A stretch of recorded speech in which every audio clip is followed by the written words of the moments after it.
राधा और कृष्ण का नाम भारतीय संस्कृति और आध्यात्मिकता में एक दूसरे के पर्याय के रूप में लिया जाता है। उनका संबंध केवल प्रेमी प्रेमिका का नहीं, बल्कि आत्मा और परमात्मा का प्रतीक है। कृष्ण स्वयं पूर्ण पुरुषोत्तम हैं, जो सौंदर्य, शक्ति और माधुर्य के अवतार हैं, और राधा उनकी ह्लादिनी शक्ति है, प्रेम, आनंद और करुणा की पराकाष्ठा। वह कृष्ण की आंतरिक शक्ति हैं, जो उन्हें लीला करने और प्रेम का अनुभव करने में मदद करती है। यह दिव्य जोड़ी गोकुल और वृंदावन की गलियों में अपनी अनेक मनमोहक लीलाओं के लिए प्रसिद्ध है। कृष्ण की बांसुरी की धुन पर राधा और गोपियां आत्मविभोर हो जाती थीं।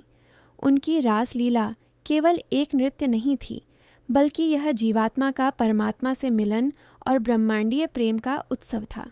यमुना के तट पर बिताए उनके क्षण, चोरी छिपे मिलना और प्रेम की मीठी तकरार, ये सब माधुर्य भाव की भक्ति का चरम दर्शाते हैं, जहाँ भक्त अपने आराध्य को प्रियतम के रूप में पूजता है।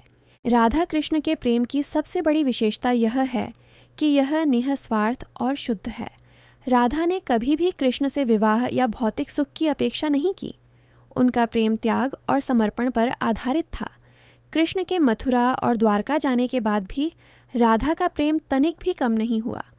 उन्होंने अपने हृदय में सदैव कृष्ण को धारण किया।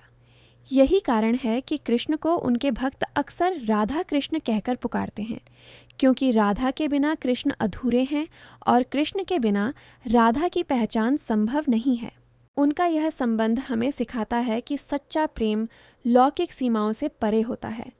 यह हमें सिखाता है कि भक्ति का मार्ग प्रेम और समर्पण के द्वारा ही तय किया जा सकता है। राधा कृष्ण का नाम जपना आज भी करोड़ों भक्तों के लिए मोक्ष और आनंद का स्रोत है।